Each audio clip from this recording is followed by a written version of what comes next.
കുട്ടി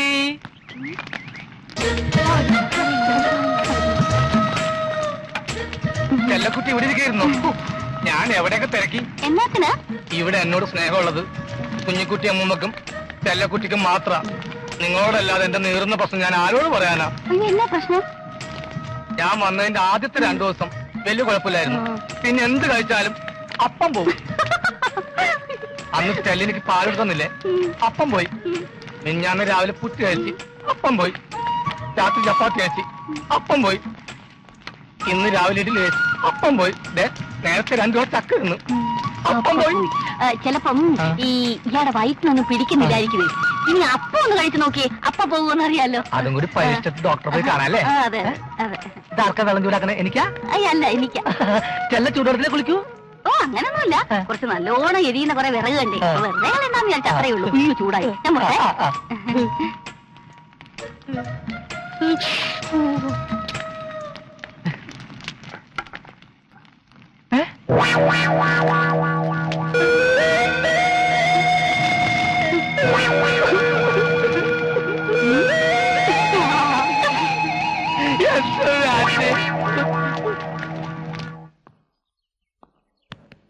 നിനക്കെന്താ രഹസ്യം പറയാണെന്ന് പറഞ്ഞേ? മനസ്സിനൊരു സ്വസ്ഥതയില്ല ഏട്ടാ.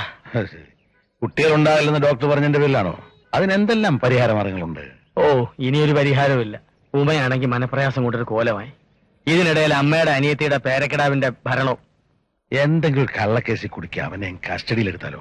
ഞാനും അത് ആലോചിച്ച, പക്ഷേ കള്ളി വെളിച്ചത്തായാൽ അമ്മ എന്റെ നേർക്ക് തിരിയും. അമ്മയുടെ മേൽ അവൻ അത്രയ്ക്ക് സ്വാധീനമാ. പിന്നെ എന്താ ഒരു വഴി? മാണിക്യമംഗലത്തൊരു കുഞ്ഞു വന്നാൽ അമ്മയുടെ ശ്രദ്ധ ഉണ്ണിക്കുട്ടലിൽ നിന്ന് തിരിയും.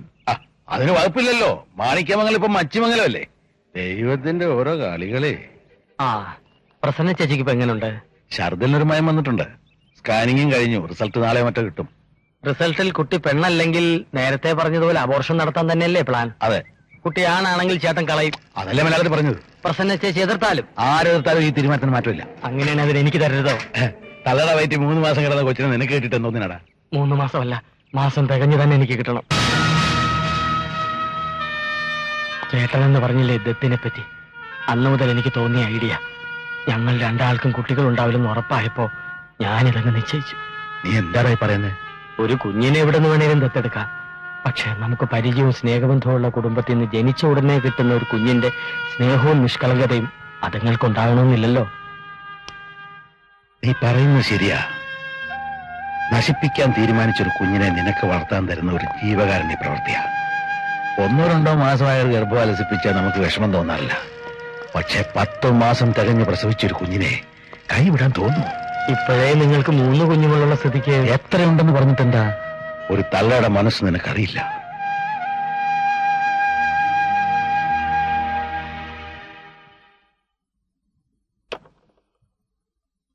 ഇനി വിശംബരം ചേട്ടൻ കുഞ്ഞിനെ തന്നു തന്നെ ഇരിക്കട്ടെ.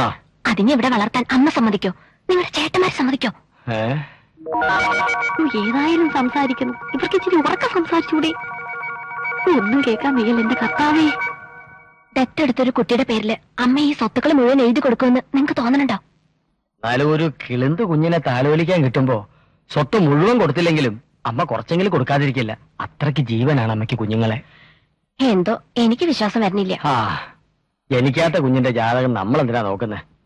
സംഗതി നടക്കൂല്ലെന്ന് ആര് കണ്ടു?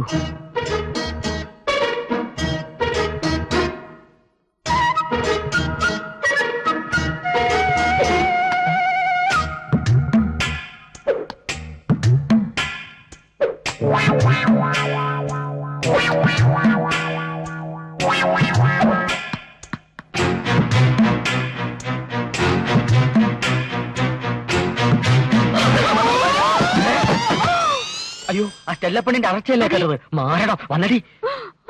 അയ്യോ അയ്യോ അയ്യോ ഞാൻ ഈ മേളിലുള്ള ചലന്തി വല അടിക്കാൻ കയറിയതാണ്. എന്റെ മുറി, എന്റെ ചലന്തി, അതിന്റെ വല. അത് ഞാനും എന്റെ ഭാര്യയും കൂടെ അടിച്ചോളാം.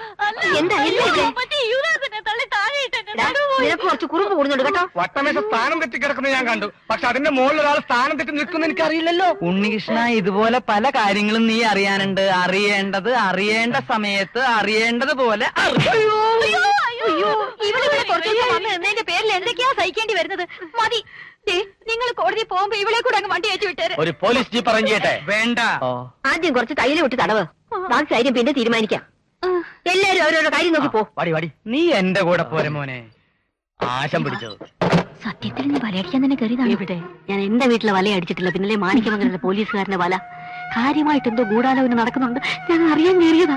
എന്താണെന്ന് കേട്ടോ? അയ്യോ, കേൾക്കുന്നതിന് മുമ്പ് കാലം ടെണ്ടുകൊടുത്ത് എന്നെ പിടിച്ച് താഴെ തള്ളിയിട്ടില്ലേ? ഏതായാലും സൂക്ഷിച്ചോ, പോലീസുകാരന്റെ മുറിയിൽ ഒരു പാര വരാൻ സാധ്യതയുണ്ട്.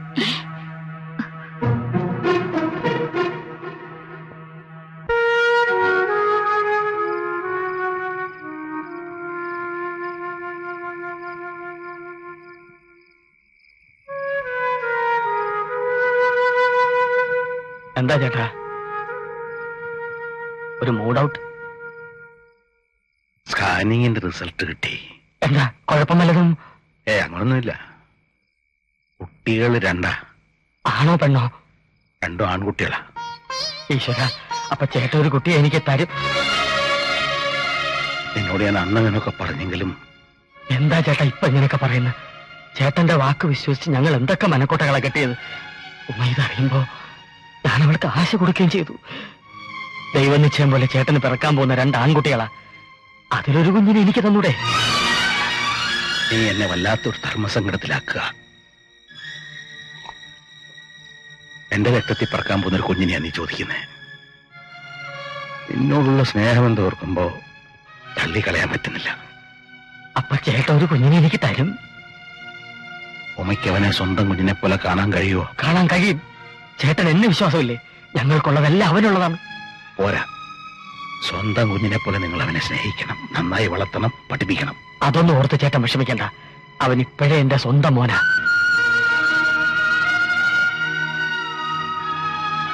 പ്രസന്ന ചേച്ചി, ഞാൻ ഇരട്ടക്കുട്ടികളാണെന്ന് അവളെ അറിയിച്ചിട്ടില്ല. ഡോക്ടർ മാർക്കോസിനും നമുക്ക് 2 പേർക്കും മാത്രമേ അതറിയൂ. ചേട്ടനോട് എങ്ങനെ നന്ദി പറയണമെന്ന് എനിക്കറിയില്ല. ചേട്ടൻ എന്താണോ ഇത്? കൊച്ചു പിള്ളേരെ പോലെ ചാവടി.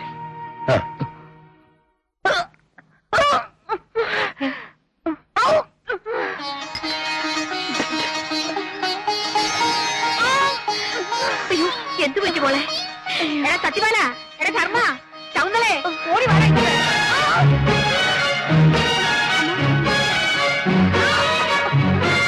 ശൗന്തളേ, അരീനെ, സത്യ, എവിടെ പോയി കിടക്കുന്നില്ലെല്ലാം? എന്ത് പറ്റി മോളെ? എടാ സത്യമാല അവിടെ?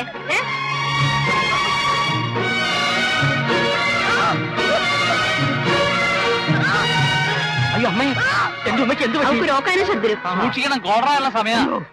അമ്മയൊന്ന് മാറിക്കേ, ഞാൻ തടവാം. ഉമ്മേ, നിനക്ക് എന്താ അസുഖം? ആശുപത്രി പോണോ? വേണ്ട ഏട്ടാ, 3-4 ദിവസമായി തുടങ്ങിയിട്ട് ഞാൻ ആരോടും പറഞ്ഞില്ലാന്നേ. ഇതാ ഇപ്പൊ നന്നായേ. ഇതൊക്കെ ഒളിച്ചു വെക്കേണ്ട കാര്യങ്ങളാണോ? എന്റെ മച്ചിലോട്ട് ഭഗവതിയെ, ഇത് അതിന്റെ ലക്ഷണം തന്നെയാന്നാ തോന്നുന്നേ. അതെ, അതെനിക്കും തോന്നി. കോറയല്ലെങ്കിൽ മഞ്ഞപ്പിത്തം, രണ്ടിനും ഛർദില് പോവണ. ദഹനക്കേടുണ്ടായാലും വരാം. മിനിഞ്ഞാന്ന് ഞണ്ടിറച്ചി കഴിച്ചില്ലേ?